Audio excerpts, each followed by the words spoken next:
आपका यूनिक प्रज्ञान यूट्यूब परिवार में हार्दिक स्वागत है, वंदन है, अभिनंदन है।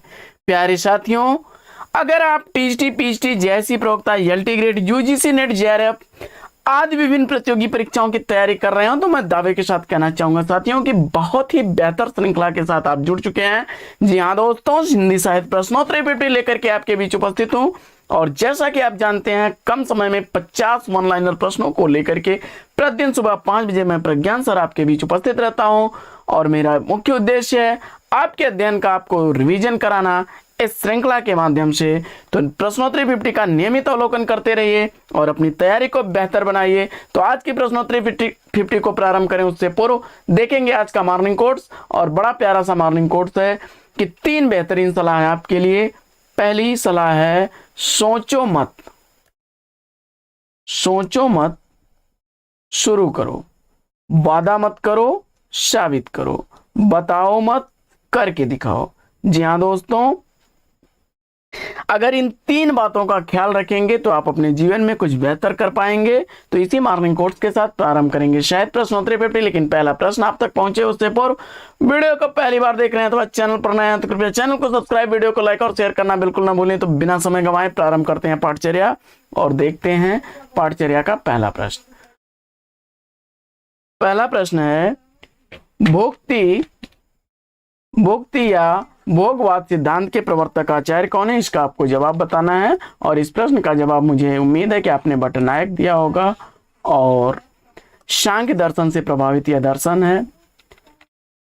अगला प्रश्न है कि 5 आंगनों वाला घर उपन्यास के लेखक कौन है? तो गोविंद मिश्र द्वारा लिखा गया यह उपन्यास व्यास सम्मान से सम्मानित उपन्यास है, जो 1998 ईस्वी में व्यास सम्मान से सम्मानित हुआ था। अगला प्रश्न संख्या 3 है कि कलि कुटिल जीवनिस्तारहि वाल्मीकि तुलसी भयो। तुलसीदास के संदर्भ में यह किसने कहा है? तो जवाब हो जाएगा नाभादास। अगला प्रश्न है कि रस रतन के रचनाकार कौन है? तो रस रतन के रचनाकार पोहकर कवि हैं, 1616 ईस्वी इस कृति का रचनाकाल है। अगला प्रश्न संख्या 5 है कि पेरिस के नोट्स रिपोर्टाज के लेखक कौन है? तो पेरिस के नोट्स रिपोर्टाज राम कुमार वर्मा द्वारा लिखा गया रिपोर्टाज है। अगला प्रश्न है कि नई कविता में मुक्त छंद निबंध के लेखक कौन है? तो नई कविता में मुक्त छंद निबंध रामस्वरूप चतुर्वेदी द्वारा लिखा गया निबंध है।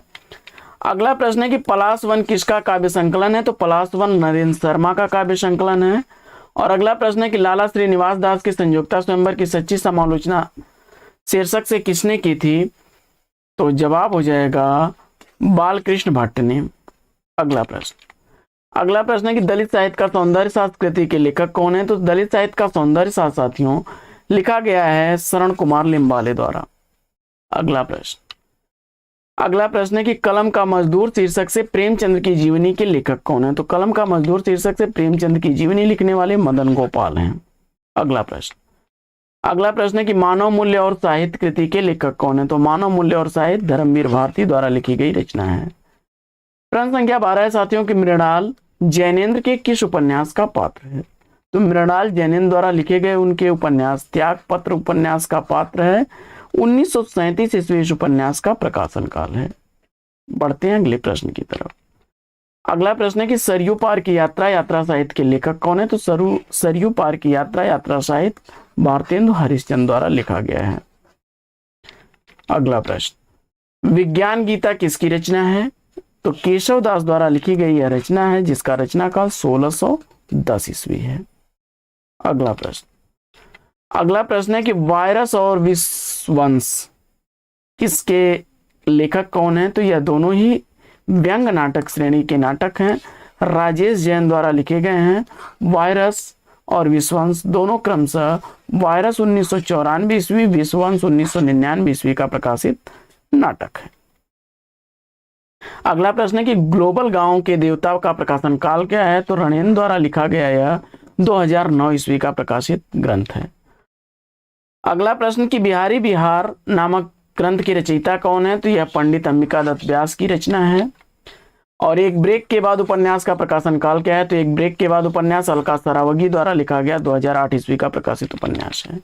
अगला प्रश्न है कि दूसरी परंपरा की खोज के लेखक कौन है? तो दूसरी परंपरा की खोज के लेखक नामवर सिंह हैं।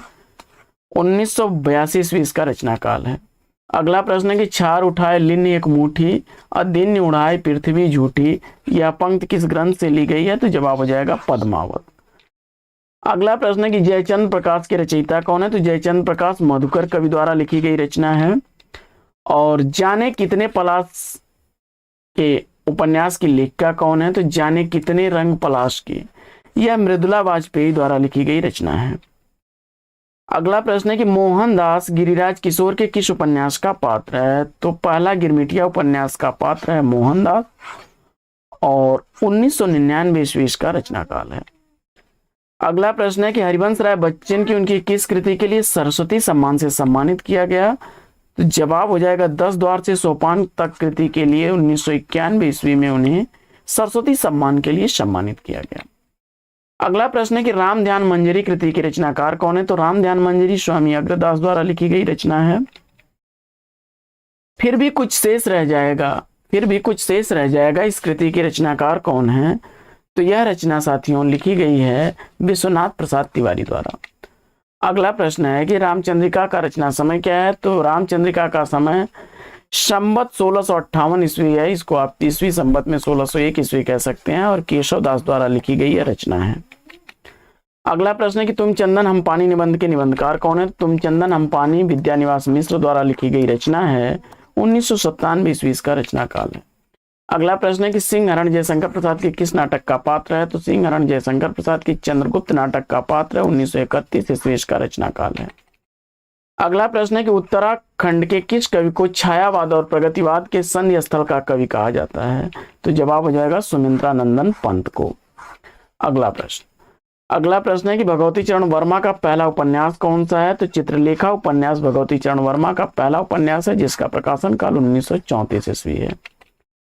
और प्रश्न संख्या 32 है कि डॉक्टर प्रशांत फणीश्वर नाथ रेणु के किस उपन्यास का पात्र है? तो डॉक्टर प्रशांत फणीश्वर नाथ रेणु द्वारा लिखे गए मैला आंचल उपन्यास का पात्र है। अगला प्रश्न है कि नई समीक्षा नए संदर्भ किसकी आलोचनात्मक कृति है? तो नई समीक्षा नए संदर्भ आलोचनात्मक कृति के रचनाकार डॉक्टर नगेंद्र है। 1970 ईस्वी का रचना काल है। अगला प्रश्न है कि प्रेत बोलते हैं उपन्यास को 1960 ईस्वी में किस अन्य नाम से प्रकाशित कराया गया? तो जवाब हो जाएगा सारा आकाश नाम से प्रकाशित कराया गया था। या राजेंद्र यादव द्वारा लिखा गया उपन्यास है, यानी सारा आकाश और प्रेत बोलते हैं एक ही उपन्यास है। अगला प्रश्न 10 द्वारे का पिंजरा उपन्यास की लेखिका कौन है? तो यह अनामिका द्वारा लिखा गया 2008 ईस्वी का प्रकाशित उपन्यास है। और बचपन की स्मृतियां संस्मरण के लेखक कौन है? तो बचपन की स्मृतियां संस्मरण राहुल सांकृत्यायन की रचना है। लहरों के राजहंस नाटक के नाटककार कौन है? तो मोहन राकेश द्वारा लिखा गया 1963 ईस्वी का प्रकाशित नाटक है। अगला प्रश्न है कि आकाश गंगा काव्य संग्रह के रचनाकार कौन है? तो आकाश गंगा काव्य संग्रह रामकुमार वर्मा द्वारा लिखा गया काव्य संग्रह है। अगला प्रश्न है कि हिंदी साहित्य का अतीत नामक इतिहास ग्रंथ के लेखक कौन है? तो विश्वनाथ प्रसाद मिश्र हैं। भारत भारती सम्मान से पुरस्कृत जो है प्रथम महिला साहित्यकार कौन है? इसका आपको जवाब बताना है। तो जवाब हो जाएगा महादेवी वर्मा को जो है भारत भारती पुरस्कार पहली बार दिया गया था, पहली महिला साहित्यकार को। अगला प्रश्न है कि विजय देव नारायण शाही की कविताएं किस सप्तक में संग्रहित हैं? तो तीसरा सप्तक है 1959 ईस्वी में। अगला प्रश्न है कि तोता झूठ नहीं बोलता नाटक के नाटककार कौन है? तो नागबोडस द्वारा लिखी गई यह रचना 1998 ईस्वी की प्रकाशित रचना है। और अगला प्रश्न है कि दिल्ली मेरा परदेश डायरी के लेखक कौन है? तो दिल्ली मेरा परदेश डायरी लिखने वाले हैं रघुवीर सहाय। 1976 ईस्वी का रचना काल है। अगला प्रश्न है कि यदि जीवन के अर्थ का विस्तार करती है तो आलोचना रचना के अर्थ का, यह कथन किसका है? रचना यदि जीवन के अर्थ का विस्तार करती है तो आलोचना रचना के अर्थ का, यह कथन किसका है? तो जवाब हो जाएगा रामस्वरूप चतुर्वेदी। अगला प्रश्न है कि जांच कहानी के कहानीकार कौन है? तो जांच कहानी के कहानीकार मनोज सोनकर हैं। 2005 ईस्वी इसका रचना काल है। अगला प्रश्न है कि राइटिंग एंड डिफेंस पुस्तक किस आलोचक की है? तो राइटिंग एंड डिफेंस पुस्तक जैक देरिडा की है। अगला प्रश्न है कि रौद्र रस के वर्ण और देवता कौन है? तो रौद्र रस के वर्ण और देवता क्रमशः रौद्र रस का वर्ण लाल वर्ण है और देवता रुद्र हैं। अगला प्रश्न है कि मेरे हमदम मेरे दोस्त किसका संस्मरण है? तो मेरे हमदम मेरे दोस्त संस्मरण कमलेश्वर द्वारा लिखा गया है 1995 ईस्वी का। अगला प्रश्न है कि कबीर कानी राखी नहीं वर्ण आश्रम खटदर सनी किसने कहा है? तो यह कथन नाभादास का है। अगला प्रश्न है कि रुक्मणी पुनि वैसे ही मर गई कुलवंती सो सती भई, इन पंक्तियों के रचनाकार कौन है? तो यह कुतुबन की पंक्तियां हैं। तो साथियों आज की प्रश्नोत्तरी फिर लेंगे यहीं पर विराम, फिर मिलेंगे आपसे अगले वीडियो में एक नए प्रकरण, एक नया टॉपिक, एक नए अंदाज में। तब तक के लिए लेंगे आपसे विदा। आपका जीवन मंगलमय हो। वेस्ट विशेष बेस्ट ऑफ लक। जय हिंद साथियों।